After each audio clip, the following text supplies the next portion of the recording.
Cuadra, señor abogado. Muy buenos días, don Leito. Señor locutor, gran Un locutor de La humilde Serena. aprendiz nomás. Un humilde aprendiz de Pablo Aguilera y Willy Sauer. Ah, sí. Bueno, usted lo dice así, yo lo veo de otra forma. Son mis guías espirituales. Ya, ok. Casi me persigo en el nombre de Pablo, en el nombre de Willy. Y Willy, claro. ¿Se le ha perdido algún documento, don Luis, a usted? A mí sí, pues de todas maneras. A mí más que se me han perdido, me los han robado. Todo lo que aquello implica de bloquear números, tarjetas. Sí, el tema que a mí me robaron una chiquera con los documentos dentro, que normalmente uno lleva la chiquera y lleva el carnet de identidad junto. Oh. Y estaba nueva, entonces el problema después que los 25 cheques los lanzaron, todos. Oh. Qué lata. Ese es un tremendo problema, así consejo, nunca el carnet de identidad al lado de la chiquera, nunca. Porque ahí está la firma. Claro. Pero no faltan, po. ¿Verdad? Mire que usted siempre iluminándonos, don Luis. Como yo, no falta. Ahora el tema de la pérdida de documentos, ojo, que no todo lo que está perdido uno se lo puede dejar, ¿ah? Se comete un delito si usted encuentra algo y no lo devuelve. Ah, ok. Ese se llama el hurto de hallazgo. Mire, así que si se encuentra dinero en la calle o se encuentra algo así como la billetera, no significa que le pertenece. Ah, ¿nos aplica eso de que lo encontré botado en la calle es mío? No, para nada. Ya, No, okay. Al contrario, se configura un delito que se llama hurto de hallazgo. Mire qué notable, así que para que usted lo sepa y ojalá nos pueda ayudar con los documentos para don José Luis Bonilla. Pero en el día de hoy no hablaremos de documentos perdidos, sino que hablaremos de un tema muy interesante que me gustaría que usted nos dé la introducción al tema, señor abogado. Muy bien, don Leo Aguilera Sabor. Don Leo Aguilera.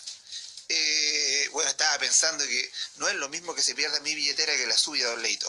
¿Ya? Por favor. Bueno, hoy día lo que vamos a ver es un contrato bastante utilizado por nuestros auditores, que es el contrato de arrendamiento, ¿ya? En este caso, contrato de arrendamiento de predios urbanos, es decir, aquellas propiedades que están dentro de la ciudad, ¿ya? Entonces vamos a ver qué tiene que ver o cómo se realiza un contrato de arrendamiento para evitar tener problemas, que hoy día normalmente existen problemas en esta área. Antes de entrar en detalle, un pequeño aviso que nos acaban de llamar. Oh, llegó el abogado, le quiero hacer una consulta. Preguntas solamente a lo que es el WhatsApp, pero puntualmente a lo que es el tema que se habla en el día de hoy.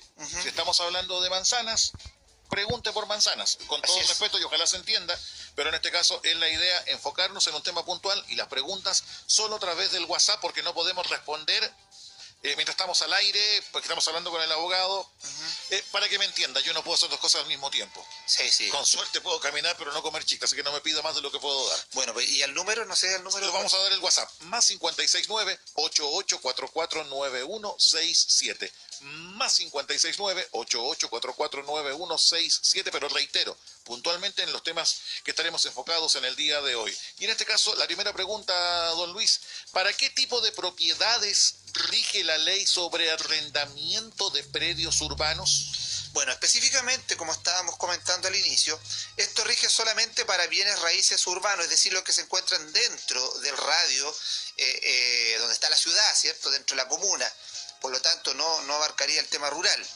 No incluye los predios superiores a 1 hectárea y que sean destinados o usados para actividades agrícolas, ganaderas o forestales. Ya no están regidos por esta ley, existen leyes especiales para esos casos.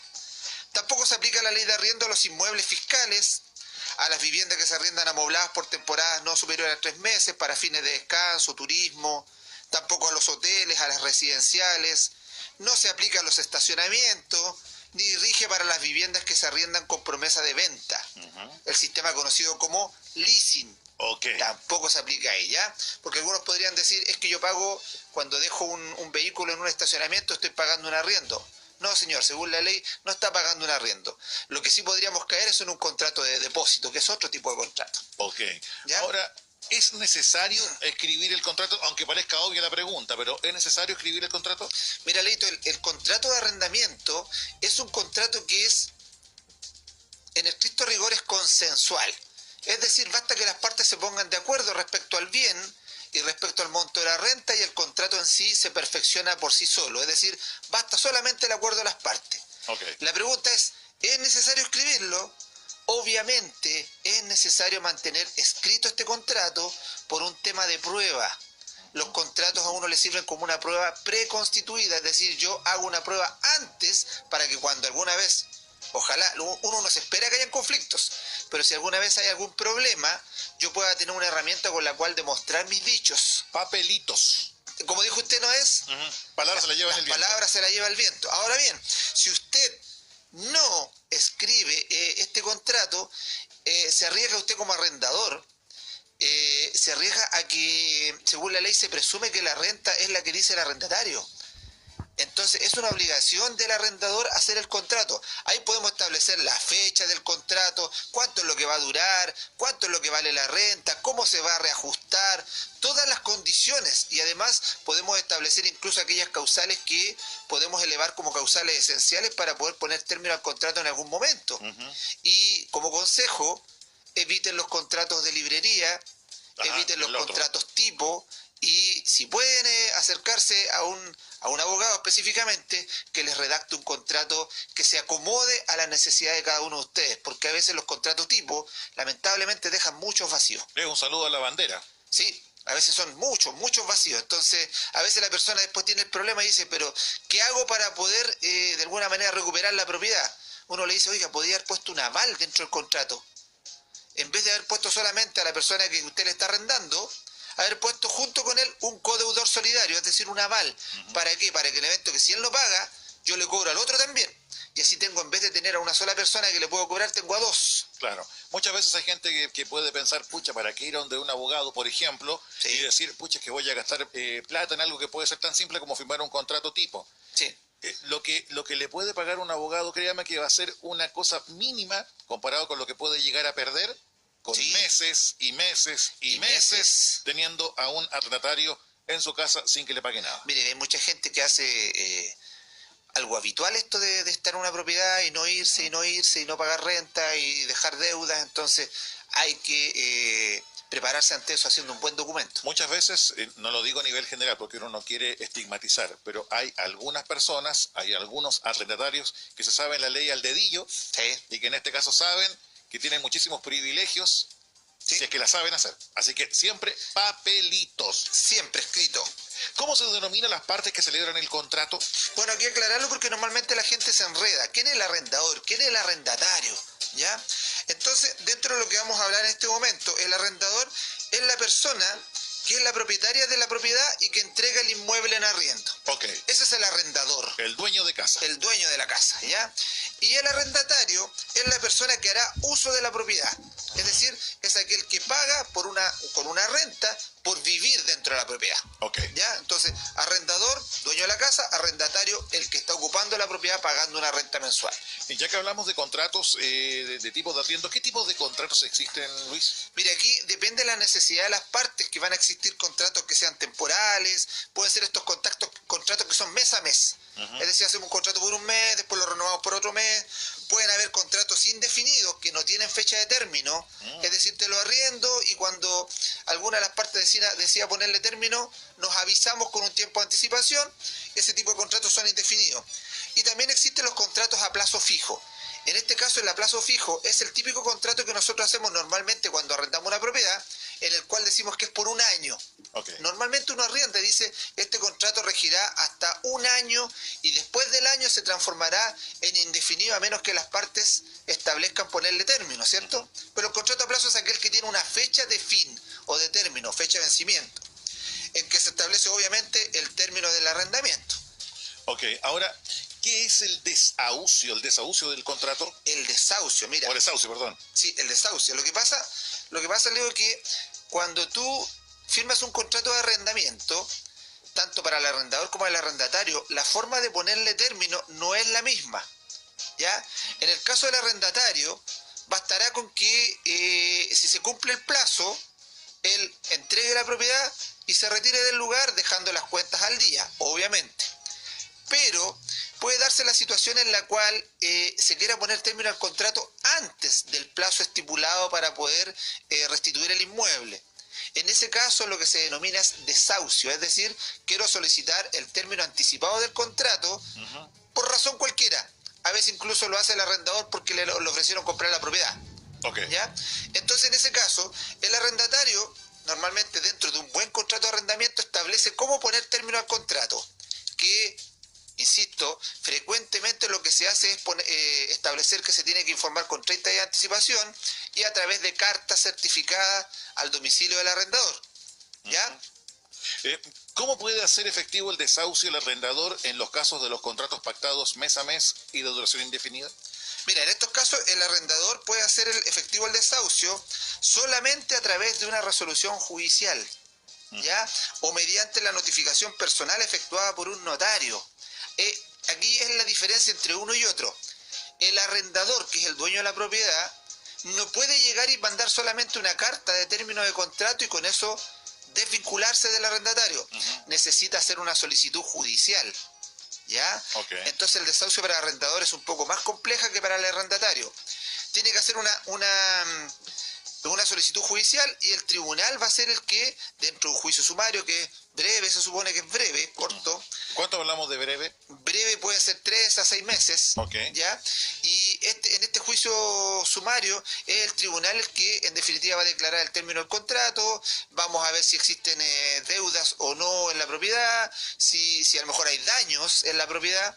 Entonces, en este caso, el plazo de desahucio que se tiene que entregar a un arrendatario cuando tú eres el dueño de la propiedad es un plazo de 2 meses. Es decir, Leito tiene una propiedad y esta propiedad la está entregando en arrendamiento, pero resulta que le ofrecieron comprar la propiedad a los 6 meses de haberla arrendado.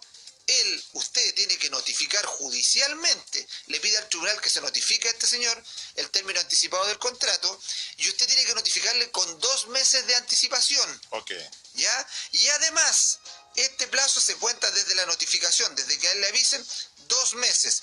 Y este plazo se aumentará en 1 mes por cada año completo que el arrendatario hubiera ocupado el inmueble. Okay. ¿Ya? O sea, si en la casa que tú arrendaste, la persona ya tenía 3 años viviendo en la propiedad, va a tener un derecho de notificación de 2 meses más 1 mes por cada año que estuvo, es decir, 5 meses. Este plazo total no puede nunca exceder de 6 meses. ¿Ya? Okay. Algunos lo conocían como el mes por año en materia de arrendamiento, pero en la práctica tiene un límite. Okay. No pueden ser más de 6 meses. Okay. ¿Ya? Y ojo, este plazo que uno le entrega a la persona para que se tenga que ir y dejar la propiedad, en ningún caso es sin costo. O sea, esta persona, yo le aviso, señor, usted en 2 meses más me tiene que dejar la propiedad. Ahora, si él tiene 2 años viviendo en la propiedad, le agrego 2 años más, o sea, 2 meses más, tendrá 4 meses, pero me tiene que pagar esos meses. Okay. Ya, porque algunos han mal entendido la ley y han pensado que esos 2 meses o los 4 son gratis. Okay. Eso no es así. Ya, okay. ¿Ya? ¿Cómo opera el desahucio en los contratos de arriendo a plazo fijo? Bueno, si un contrato es a plazo fijo, es decir, que no sea superior a 1 año, y el arrendador quiere terminarlo antes, solo puede hacerlo judicialmente, como te indicaba, mediante una demanda. Este arrendatario tiene un plazo de 2 meses para dejar el inmueble desde que se le notifica la acción judicial y solo debe pagar hasta el día en que deje el inmueble. Es decir, yo le digo, señor, usted está notificado judicialmente para que deje la propiedad. Tiene 2 meses para irse. Pero resulta que este señor viene y es de esas personas que en realidad se va a ir de inmediato porque encontró otro lugar, se va al mes, por ejemplo, él solamente está obligado a pagar el mes. No está obligado a pagar el segundo mes porque se fue antes. Ya, ok. Es decir, solamente el mes efectivo que está ocupando.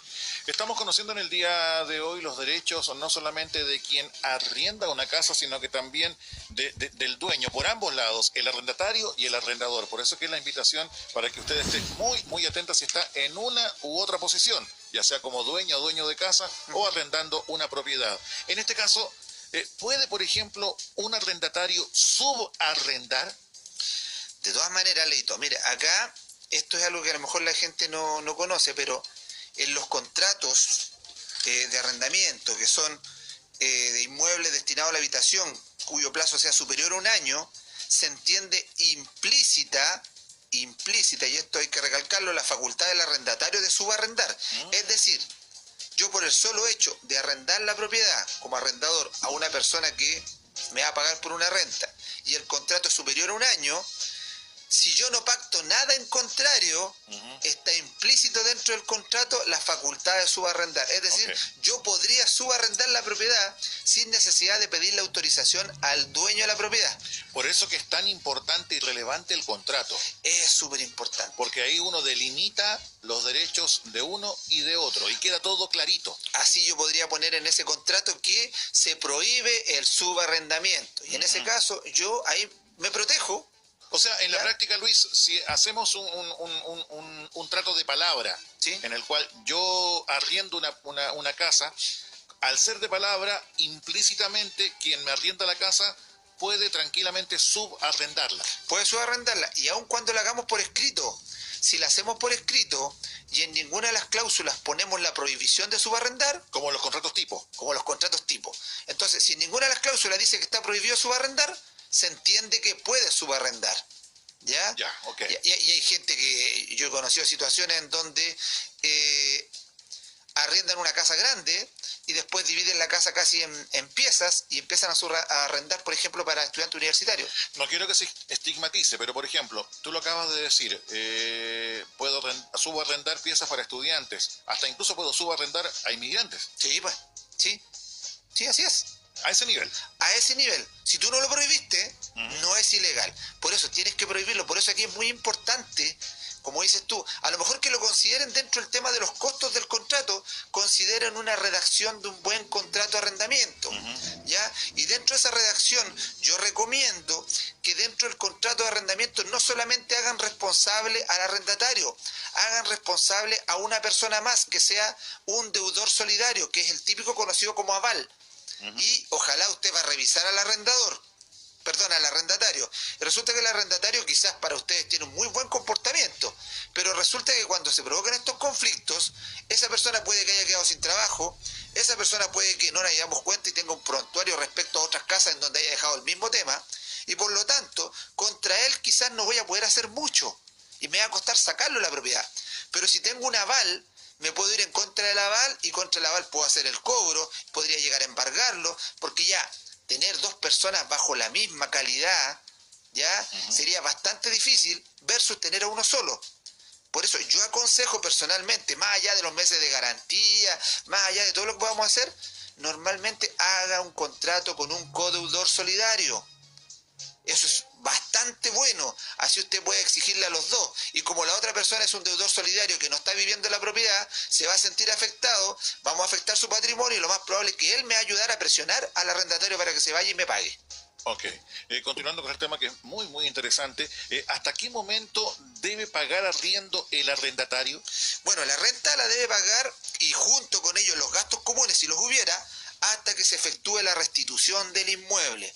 Por lo tanto, mientras él no se vaya de la propiedad, él está obligado a pagar todo. Ahora, aquí hay un tema que en algunas situaciones los arrendamientos consideran incluso también dentro del contrato, y es importante dejarlo bastante establecido, qué pasa con los gastos comunes. ¿Ya? ¿Por qué? Porque hay gastos comunes, hay gastos de luz, hay gastos de agua. Hay gente que incluso arrienda las propiedades con alarmas, y las alarmas están a nombre del arrendador, pero le dicen al arrendatario que las pague. Claro. Entonces, ¿cómo lo obligo yo a que efectivamente las pague? Con un buen contrato de arrendamiento. Ok. ¿Qué tribunal, ya si entramos en el tema del juicio, qué tribunal es competente para tramitar los juicios por arriendo? Mira, los procedimientos se llevan ante los juzgados civiles, también conocidos como juzgados de letras de competencia común. Estos tribunales lo que van a ver van a ser el tema del desahucio del contrato, que recién dijimos es poner término al contrato antes que se cumpla el plazo, la terminación del arrendamiento, la restitución de la propiedad, que es lo que más le interesa a veces a la gente, más allá de las deudas. También lo que va a haber es la restitución de la propiedad por extinción del derecho del arrendador, las indemnizaciones de perjuicio que se intenten y otros casos que se refieran a cuestiones derivadas de estos contratos. ¿Ya? Porque puede suceder, Leito, y sucede muy frecuentemente, que es un caso que aquí en este momento no lo había abarcado, pero hay situaciones en donde tú tienes arrendada una propiedad o un local comercial y este señor de un momento a otro no te paga y se va de noche. Ya, ok. Y se va y te deja la propiedad abandonada. O sea, no hay nadie viviendo, tú después te das cuenta que vas a cobrarle y no hay nadie, se llaman hasta las cortinas. ¿Ya? Que suele pasar. Hay algunos que se llevan hasta la terraza del baño. Sí. O sea, puede sonar ridículo, pero es como que te desalojan la casa, se llevan todo. Ahora, tú te das cuenta que la casa está abandonada. La gran pregunta es, ¿puedo yo como dueño de la propiedad entrar a esa propiedad y tomarla? La respuesta es no. ¿En serio? No se puede. ¿En serio? ¿En serio, don Leo? ¿Usted cree que yo estoy aquí chapoteando acá? Perdón. Es verdad, don Luis. Pero claro, don Leo. Perdón. Es verdad lo que acaba de decir don Luis. Mira que pero lógico. Oye, pero que fuerte, porque uno... No puede entrar. No puede entrar porque recuerde que usted tiene un contrato. Entonces, al tener un contrato, es un contrato bilateral donde usted se está comprometiendo a entregar una propiedad. O sea, por ejemplo, y en el transcurso del proceso del arriendo de la casa, si yo igual, independientemente que cumpla con los pagos y todo eso, pero yo tengo la inquietud, ¿me estará cuidando la casa por dentro? ¿Estará, no sé, en buen estado la casa? ¿Y yo puedo ingresar? No. Tampoco. No puede, pues si usted la arrendó. Ya, ok. Usted se despojó de una parte. O sea, si no me dejan entrar, no tengo ninguna opción de yo entrar. No tiene por qué entrar, pues si es propiedad privada. Ok. En la práctica, en estricto rigor, o sea, es propiedad privada en el sentido de que está protegida por la ley respecto a que si usted invade una propiedad privada comete un delito. ¿Ya? Usted entregó su propiedad para que otra persona la use. Okay. Por lo tanto, usted no puede entrar. ¿Ya? Ahora bien, lo que es bueno es que, por ejemplo, cuando se hacen los contratos de arrendamiento, se deje estipulado dentro del mismo contrato que en caso de que usted necesite entrar a la propiedad, el arrendatario tiene la obligación de dejarlo entrar y usted establece la cantidad de veces, por ejemplo, 3 veces durante la semana, por ejemplo, para efectos de poder mostrar la propiedad si usted quiere venderla. Ahí volvemos al tema básico y elemental. El contrato.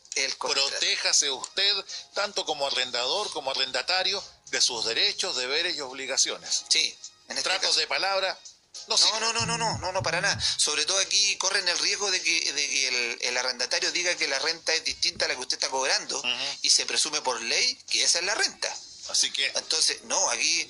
Y es importante que quede establecido eso. Si usted en algún momento quiere vender la casa, lo más probable es que, y lógicamente, el comprador va a querer ver la casa y verla por dentro, ver las habitaciones, ver cómo está.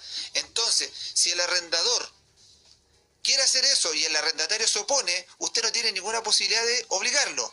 A menos que usted haya establecido en el contrato que él tiene la obligación de dejarlo entrar cuando usted lo solicite para temas de venta, por ejemplo. Y si no, simplemente depende de la voluntad de quien arrende la casa. Pero sí, así es. Pero volviendo al tema del abandono, ¿qué pasa? Te abandonó la propiedad, te la dejó de noche. Hay algunos... no quiero usar ninguna palabra, algunas personas inescrupulosas que abusan de esto, dejan una gran cantidad de deudas en materia de renta, además dejan deudas en materia de la luz y el agua. Ahora, entre comillas, si usted hace una demanda de arrendamiento, usted puede solicitar en la misma demanda que todas las deudas respecto a luz y agua y servicios básicos se les informe por parte del tribunal a las empresas de estos servicios para que las deudas sean de cargo del arrendatario. No del dueño de la propiedad. Y eso se puede hacer, lo autoriza la ley 18.010, que es la ley de arrendamiento. Ahora, si te dejó la propiedad, yo te preguntaba, ¿puedo entrar? No. Y tú no me creíste. ¿Ya? Entonces, no puedo entrar. ¿Qué hago en ese caso si resulta que la propiedad está arrendada? ¿Qué pasa, por ejemplo, si es un local comercial que estabas arrendando y resulta que adentro habían unas cebollas y se empezaron a descomponer y el olor que sale, hay putrefacción y un montón de cosas? ¿Qué hago? Lo que tienes que hacer es solicitar judicialmente la entrega de la propiedad y que primero se certifique por un ministro de fe. Hay 2 formas de hacerlo. La primera es que si la propiedad está abandonada, usted tiene que solicitar judicialmente al tribunal donde se encuentra el inmueble que le autorice la entrega de la propiedad. ¿El tribunal qué va a hacer? Le va a autorizar la entrega siempre y cuando sea certificado primero por un ministro de fe. ¿Por qué? Porque el ministro de fe tiene la facultad de deserrajamiento de la propiedad. Puede abrir la propiedad y tiene que realizar un acta de todo lo que puede estar dentro de la propiedad. Reiteramos, aunque sea mi propiedad y yo la haya arrendado a otra persona, independientemente que se fue, que abandonó todo el tema, no puedo ingresar. No puede tomarla, porque el contrato no está terminado. El contrato, independiente que existan deudas, existen medios para que usted exija el cumplimiento, pero el hecho de que existan deudas no pone término al contrato de facto. Usted tiene que solicitarlo. Una vez más caemos en el lugar de siempre, contrato.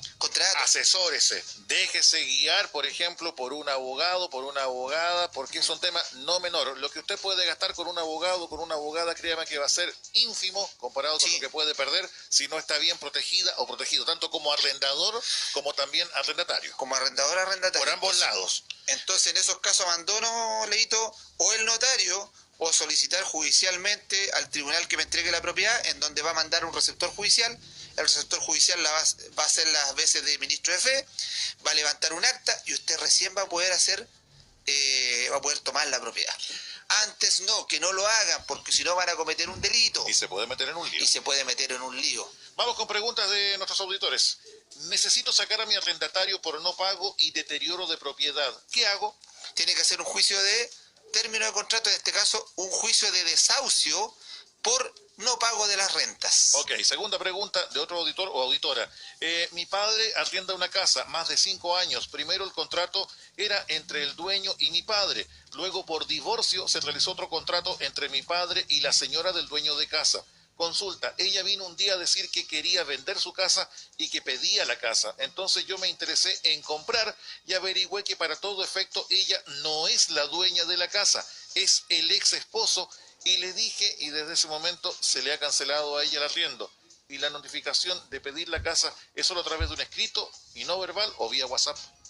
¿No se entendió? Notificación de pedir la casa, nunca vía WhatsApp ni verbal, siempre tiene que ser, si usted la va a pedir, usted como arrendatario, tiene que ser por carta certificada. Si la va a pedir el arrendador, tiene que ser vía notificación judicial cuando es antes del plazo. Y en este caso, el contrato se transformó en indefinido. O sea, no se deje amedrentar por palabras, por mensajes de texto, por WhatsApp. No, nada. Ahora, si ella es la arrendataria, que recuerde, si tiene tanto tiempo en la propiedad, tanto tiempo, ella cuando le haga la notificación de pleno derecho tiene 2 meses para dejar la propiedad. Pero además se van a agregar los años que ella ha estado en la propiedad con un máximo de hasta 4 meses más. Okay. Es decir, ella una vez notificada podría llegar a estar hasta 6 meses más en la propiedad y no va a haber forma que se vaya. Siguiendo con más consultas a esta hora, en caso de fallecimiento del arrendador y los herederos quieren terminar el contrato, ¿se puede?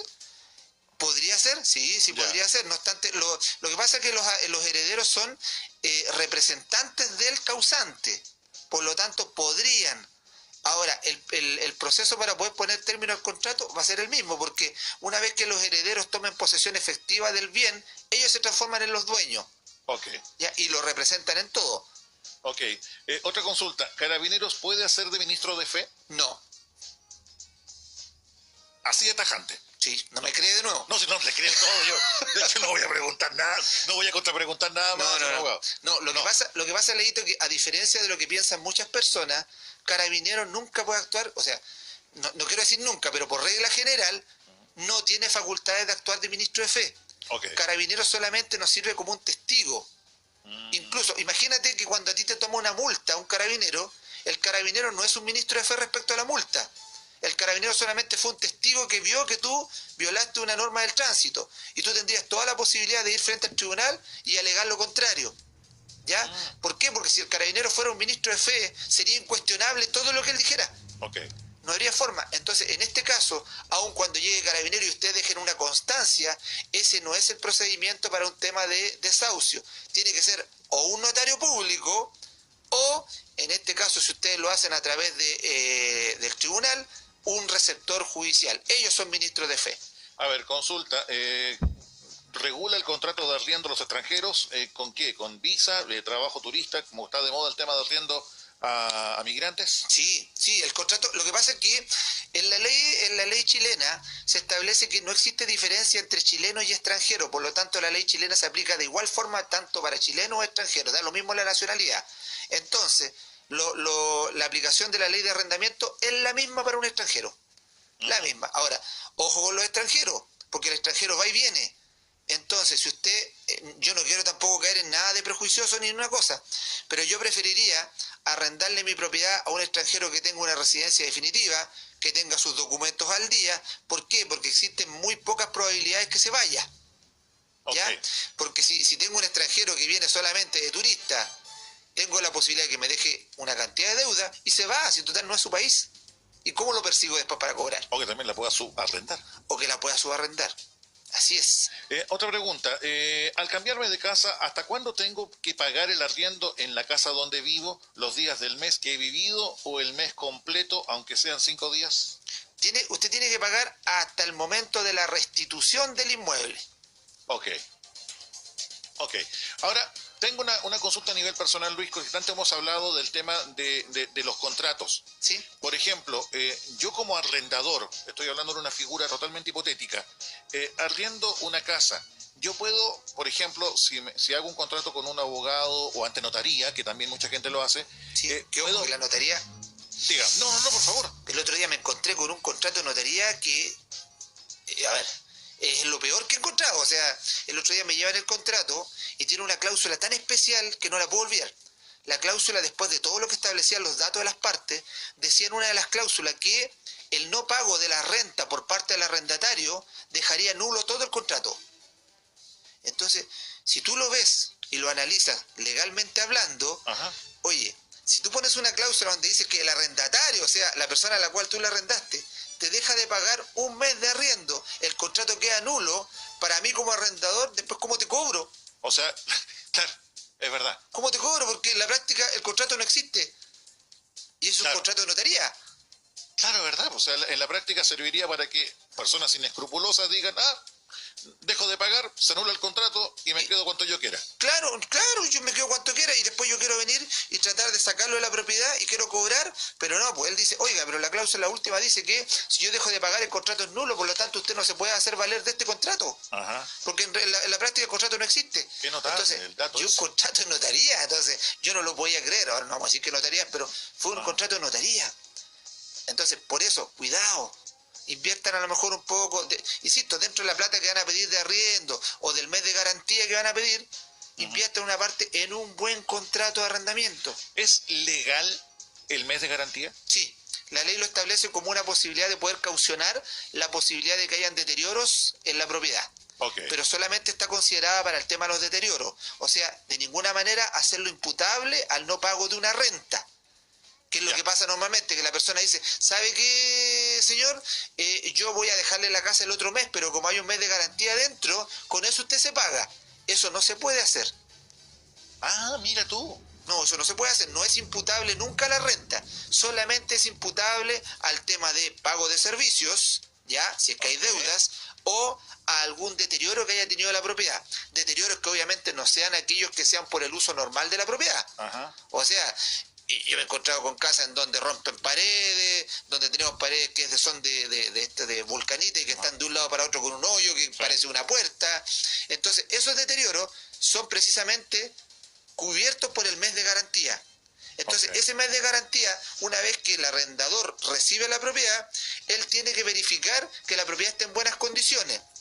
Si no está en buenas condiciones, tendrá que reparar con ese dinero, ya con lo que alcance, y después le dará cuenta a esta persona y le dirá, señor, el mes de garantía no quedó ni un peso, aquí están las boletas, porque tuve que reparar todo lo que el daño que usted produjo en la propiedad. Ahora, por el lado contrario, yo que arriendo una casa y me encuentro que la casa tiene daños o va sufriendo daño el tema de las llaves, o quisiera yo cambiar la reja y todo el tema, sí.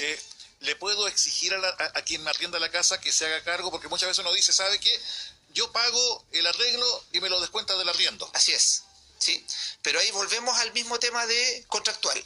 Si usted en el contrato estableció, y lo mejor acá es, por ejemplo, si yo redacto un buen contrato, yo podría establecer, por ejemplo, que ningún arreglo en la propiedad va a ser imputable a la renta a menos que se me notifique expresamente y yo lo acepte como arrendador. ¿Ya? Entonces usted es el arrendador y yo resulta que quiero hacer una reja porque el perro, yo quiero que se mueva en una parte nomás del patio. Entonces voy a hacer una reja, voy a pagar un maestro, la voy a atornillar en las paredes y todo un cuento, y me va a salir a lo mejor una cantidad de dinero. Y después yo le digo, usted sabe que soy arrendador, yo le voy a descontar una reja que hice. Pero resulta que la reja a mí no me interesa y no me sirve. ¿Ya? Pero él la hizo en un costo y la descontó el arrendamiento. Eso no se puede si usted hace un muy buen contrato de arrendamiento y dice que para hacer cualquier modificación a la propiedad o para hacer cualquier tema que tenga que ver con costo, tiene que ser notificado expresamente al arrendador y tiene que haber consentimiento de él. Ahora, usted puede pactar de inmediato también en el contrato que está prohibido hacer cualquier modificación a la propiedad. Ok. ¿Ya? Que es lo mejor. Que es lo mejor. ¿Por qué? Porque algunos llegan, hacen piezas, sí, y sobre todo, imagínate si hay un subarrendamiento. Exacto. Ahora, por ejemplo, cuando hay problemas en la casa por causas naturales, ¿sí? Por ejemplo, no sé, lluvia, viento, ¿puedo obligar al dueño de casa a que haga los arreglos pertinentes? Sí, mira, Leito, dentro de las propiedades existen varios tipos de mejoras. Hay una que se llaman las mejoras necesarias. Las mejoras necesarias son aquellas que son indispensables para que la propiedad pueda subsistir como tal. ¿Ya? Por ejemplo, lo que tú acabas de poner, en el hecho de que si yo tengo una propiedad que estoy arrendando y resulta que obviamente no me puedo dar cuenta si tiene filtraciones o no, y después llega el momento de la lluvia y se me filtra por todas partes, el costo de la reparación de eso es una mejora necesaria, es decir, hay que realizarla, pero tiene que ser a cuenta del arrendador. ¿Ya? Volviendo al tema del mes de garantía, suposición, ya se va de la casa la persona y no hay daños. ¿Ya? Y que al contrario, algunas personas tienen la deferencia de pintar la casa antes de irse, cosa de dejar todo bien. Sí. Y al no haber daños, ¿se te devuelve el mes de garantía? Sí, se tiene que devolver y se tiene que devolver reajustado a la fecha de la entrega. ¿Cómo así? Por ejemplo, ¿cómo así? Por ejemplo, imagínate que tú me diste 150.000 pesos como mes de garantía y el arrendamiento duró 15 años y a los 15 años él se va, te aseguro que esos 150.000 pesos no valen lo mismo hoy día. Entonces tú tienes que reajustarlo respecto al IPC y respecto a lo que es la depreciación del dinero en el tiempo. Entonces, la mejor unidad es el IPC. Entonces probablemente no tengo que devolverte 150, tengo que tener que devolver a lo mejor 200. Tiene que ser reajustado. Bueno, la idea de esta conversación es poder saber nuestros derechos. En este caso puntual, tanto para quien arrienda una propiedad como también al arrendatario. Entonces es un tema no menor que esperamos que a usted, que puede estar en el caso de que es dueño de una propiedad o está arrendando una propiedad, sepa qué hacer. Sepa qué hacer, sí. Y lo más importante, Luis, y reitero, puede sonar como majadero, pero es algo de sentido común de protegerse con el contrato. Sí. Ahora, lo que te iba a preguntar hace un rato, si yo hago un contrato con un abogado, por ejemplo, y dijera, en el contrato se dejara especificado, si no paga por 2 meses, automáticamente se tiene que ir de la propiedad. ¿Eso es legal? Se pueden establecer cláusulas en donde se llaman cláusulas esenciales, en las cuales tú puedes establecer que la sola caída en esa condición o esa conducta provoca término inmediato del contrato, si se pueden establecer. ¿Ya? Normalmente uno eleva como cláusula esencial el no pago de la renta, donde uno dice el no pago de la renta por 1 mes o 2 meses pondrá término inmediato al contrato. ¿Se puede hacer? Sí, se puede hacer. No obstante que eso ponga término de inmediato al contrato, no opera de pleno derecho, es decir, lo tienes que alegar después igual judicialmente el desahucio. ¿Ya? Tiene que ser igual, o sea, tú le puedes decir, señor, ¿sabes qué? Dejó de pagar 1 mes, lo siento, se tiene que ir, nos vemos. No, usted tiene que hacerlo ante un tribunal y el tribunal, usted alega esa cláusula. Señor, aquí yo quiero pedir el desahucio por no pago de la renta, es más, el contrato que firmamos en la cláusula número 4 me da la posibilidad de hacerlo y además me lo da la ley 18.010, que me deja hacerlo. Entonces, el tribunal que va a resolver que obviamente corresponde y procede el término o el desahucio del contrato. Ya sea por no pago del arriendo, como también de las cuentas, la luz, el agua, que muchas veces se encuentra uno con atrasos considerables. Ahora, por otro lado, disculpa Luis, desde el punto de vista de quien arrienda, también es bueno delimitar los derechos del dueño de casa, que muchas veces pasa que te pueden cambiar las condiciones, por ejemplo, en lo que es el precio del arriendo. Claro. Y te dice, ¿sabe qué? Me tiene que pagar, no sé, 30.000 pesos más a contar el próximo mes. Sí, mire, ¿sabes lo que pasa, Leito? Que estos son contratos bilaterales.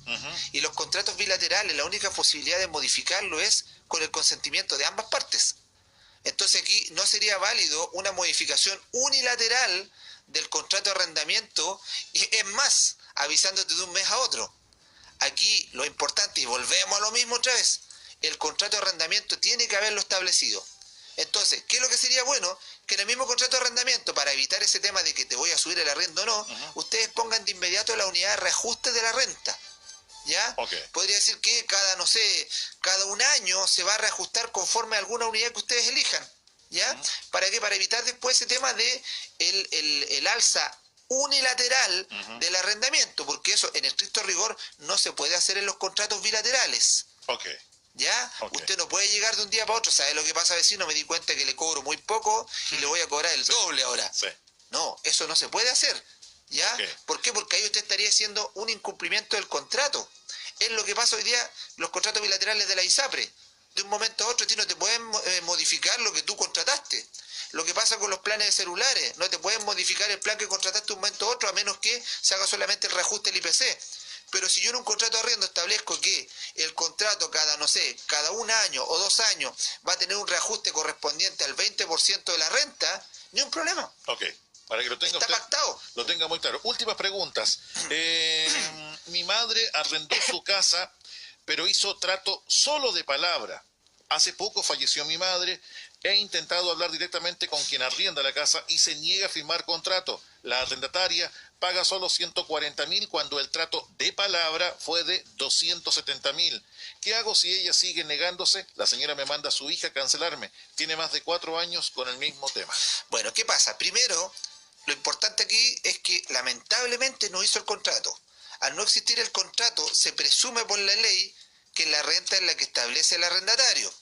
Ahora bien, murió la madre, los hijos son los representantes legales del causante, es decir, de la persona fallecida. ¿Qué haría en este caso?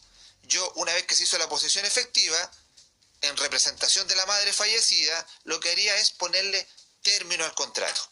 ¿Ya? Si ella quiere dejar de tener problemas, yo, o sea, pediría el término del contrato y una vez, habiendo pedido el término del contrato, si esta persona no se quiere ir, entonces firmemos un contrato nuevo, pues. Ok. Y yo la dejo en la propiedad. Pero lamentablemente el no tener el contrato se transforma después en una situación que va en contra del arrendador.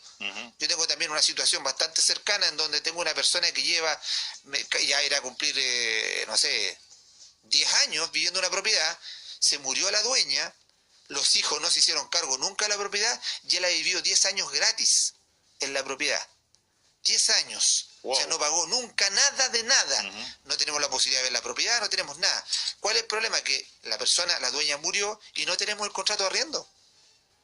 Entonces, ¿qué hago? ¿Cómo la saco? La única manera sería ir y hacer un desahucio y sacarlo. Pero normalmente cuando mueren los padres, a veces los hermanos entran en conflicto uno con otro. Sí. Y para poder sacarla acá necesitamos que todos los hermanos estén de acuerdo. De acuerdo, o sea, una sola voz. Que sea una sola voz. Así es. Bueno, antes de irnos, Luis, pedirte formas de contacto con ustedes, ya sea a través de teléfono, de red fija, celular, correo electrónico, paloma mensajera, lo que usted disponga. Bueno, Leito, los contactos de nuestra oficina son, el teléfono es el 448174, ya, para que si quieren hacer un contrato, por ejemplo, si hay una propiedad abandonada y quieren obtener la propiedad de inmediato y no tener que esperar todo un juicio, llámenos para hacer ese trámite. Tenemos también el celular que es el 976555520. Nos pueden o se pueden contactar con nosotros en el correo electrónico contacto@elquiabogados.cl. Pueden visitar nuestra página web que es www.elquiabogados.cl. Invitarlos al Facebook, donde aparece todo lo que hemos visto también. Invitarlos a YouTube, donde las entrevistas están ya en la red, en donde ahí Leonard Mac lo están escuchando hasta los chinos respecto a todo lo que hemos hablado. Entonces, sí, llegamos a todas partes. Exacto. Que se suscriban, por favor, ahí, que compartan, porque la idea de esto, más allá de cualquier otra cosa que estemos haciendo aquí, diciendo los números, es que la gente aprenda. Sí. Ya, que la gente aprenda. Entonces, en Internet hay tantas cosas que sirven y cosas que no sirven. Estos datitos, muchas que sirven cuando uno quiere hacer una situación, por ejemplo, contractual. Acá, reitero, la idea es poder entregar guías, asesoramiento a ambas partes, arrendador como también arrendatario. Porque por ambos lados nos hemos encontrado con buenos y malos arrendadores, como también buenos y malos arrendatarios. Así es, y hay gente que hace de los arriendos una posibilidad de vivir gratis eternamente. Una forma de vida. Una forma de vida. Entonces aquí hay que prepararse primero. Y como dice usted, no es tanto el gasto que puede hacer para hacer un muy buen contrato.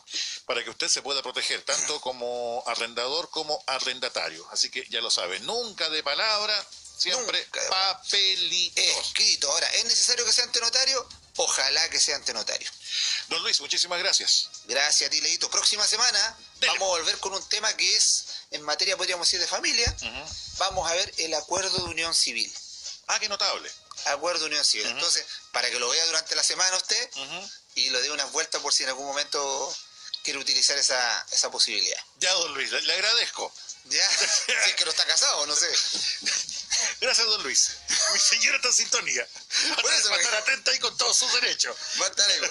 Ya, don Luis, muchas gracias. Muchas gracias a ti, Leito. Gusto Nosotros verte. despedimos el contacto habitual de cada día jueves con don Luis Cuadra de Elqui Abogados y nosotros hacemos una pausa y ya estamos de vuelta con más Panorama X. Es la hora X en... Es la hora X en el 104.9.